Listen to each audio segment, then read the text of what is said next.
Story 1. I never imagined I'd find myself in such a predicament.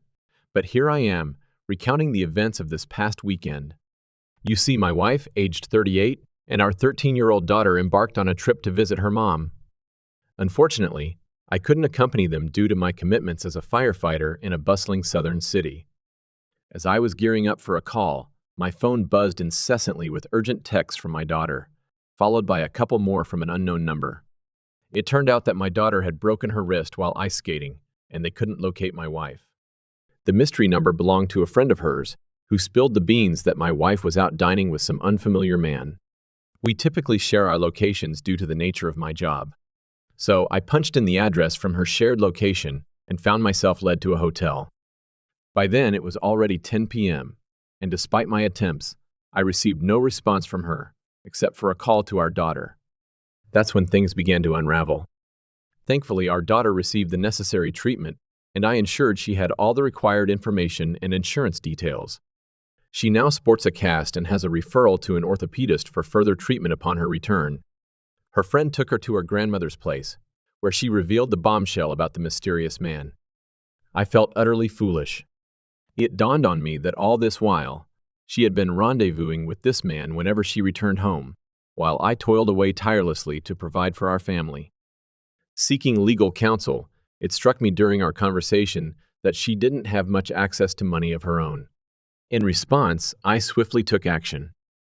I removed her as an authorized user from my credit cards, bolstered security on all our accounts, and even scrutinized my credit report, only to discover a joint credit card she had opened without my knowledge. That's when reality hit me like a ton of bricks. Further investigation led me to uncover her presence on dating apps like Tinder and Bumble, concealed deep within our phone bills. Thankfully, I had a friend in law enforcement who agreed to stand by me when she returned home. So when she finally walked through that door, I was prepared.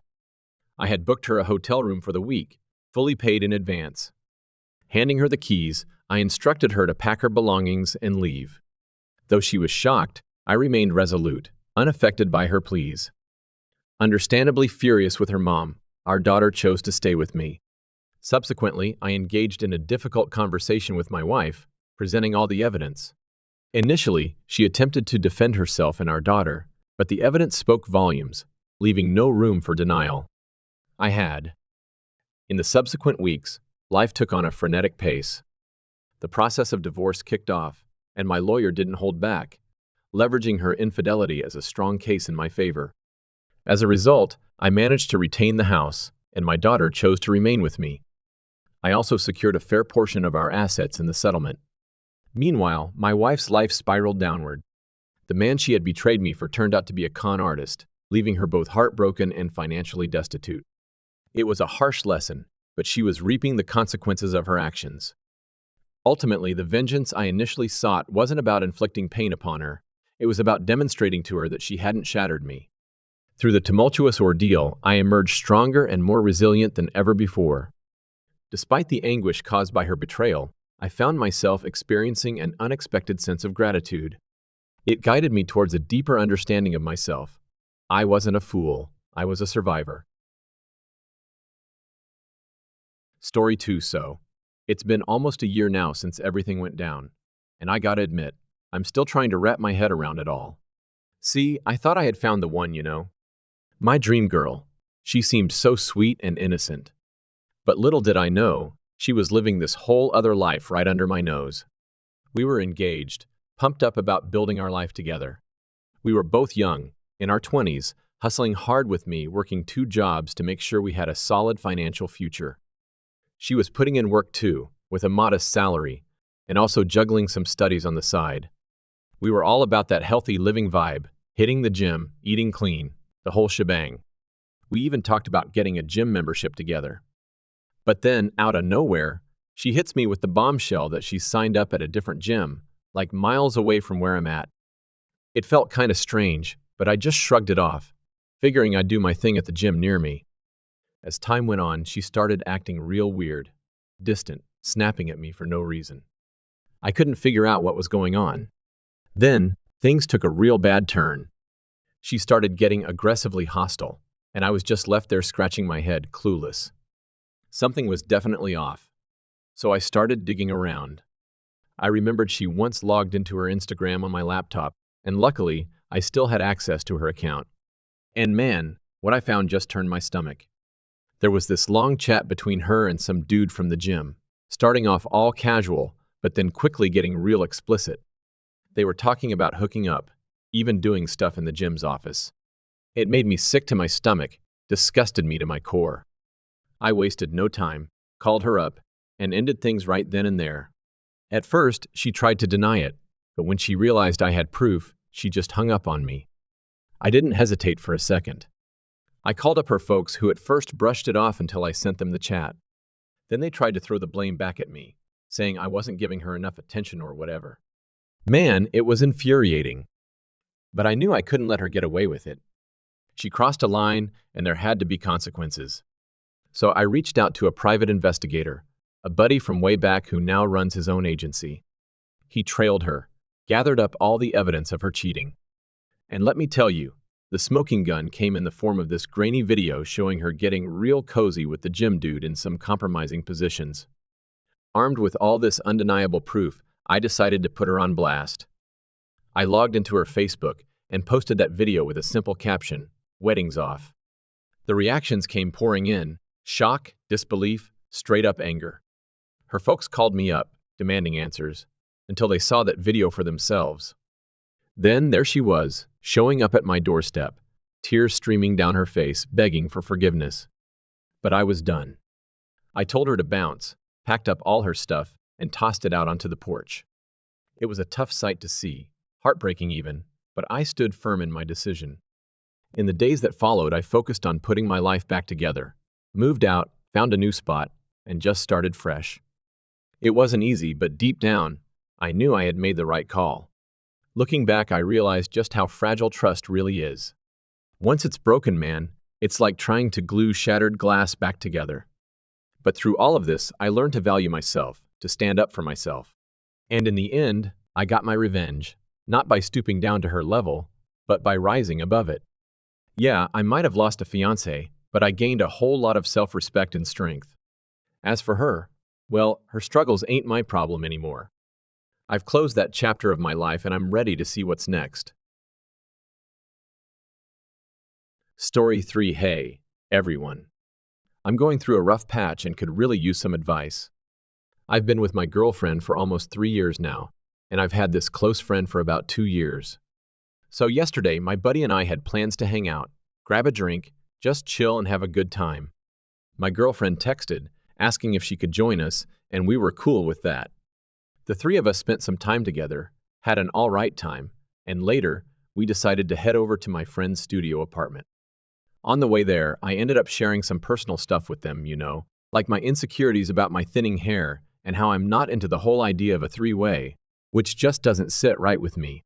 Anyway, once we got to the apartment, we settled in to watch some series together. At some point, I drifted off to sleep, and when I woke up, I noticed my friend was kind of stroking my girlfriend's arm repeatedly.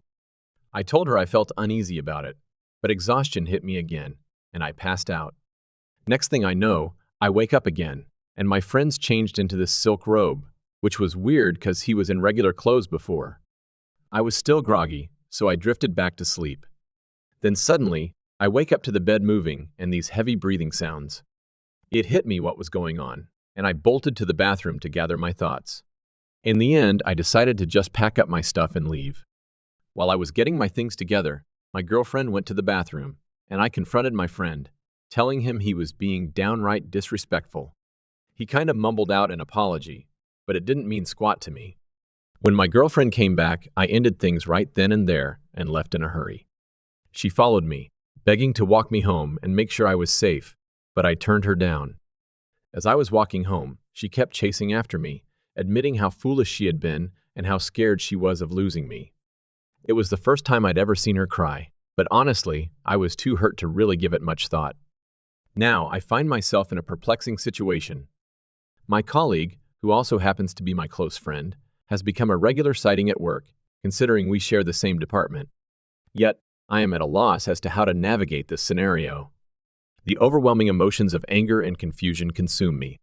In the aftermath of discovering my girlfriend's betrayal with my best friend, my world feels like it's been turned upside down. I struggle to focus on anything else, my mind consumed by thoughts of retribution. It might not be the most rational response, but at this juncture, I'm past caring about healthy coping mechanisms.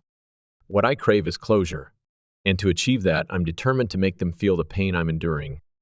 Days pass in a haze as I grapple with the betrayal. Betrayed by two of the closest people in my life, I find solace in seeking out evidence of their deceit. Scrolling through their social media exchanges, I stumble upon messages detailing their secret rendezvous. Swiftly, I gather screenshots, preserving the evidence for what lies ahead. As I delve deeper, the extent of their affair reveals itself, stretching back far beyond my initial suspicions. And so, a plan begins to form in my mind. My desire for vengeance burns bright, yet I'm cognizant of the need for subtlety. I opt to construct a fake social media persona, an alias to veil my identity. With this guise, I unleash a torrent of incriminating evidence across various platforms, ensuring to tag both perpetrators. The fallout is instantaneous. Comments flood in, laden with shock and disdain at their actions. The posts are shared, amplifying the humiliation tenfold. Messages and calls bombard my girlfriend and erstwhile friend, demanding an explanation they cannot refute. With their reputations tarnished, I decide it's time for the final act. I send them a message, revealing myself as the architect behind their downfall. I articulate the devastation wrought upon my trust and heart, asserting that their anguish pales in comparison to mine. My girlfriend pleads for forgiveness, tears streaming down her face as she professes her love and willingness to make amends. But I stand firm, unwilling to entertain her deceit any longer. Similarly, my former friend attempts apologies, but they ring hollow to my ears. Our friendship lies in ruins, irreparable and beyond redemption. In the subsequent days, I embark on the arduous journey of rebuilding my life. I seek solace in newfound friendships, finding support amidst the healing process. Channeling my anger and pain, I redirect my focus towards my career, fueling my ambition with every setback. Gradually, I reclaim my self-esteem, recognizing my worth beyond the betrayals inflicted upon me. Meanwhile, the repercussions for my ex-girlfriend and former friend unfold. She loses her job amidst the scandal, her family distancing themselves from her. His career plummets, relationships fracturing as his true character comes to light. In the end, my quest for revenge is fulfilled, yet it's the process of rebuilding and rediscovery that proves truly transformative.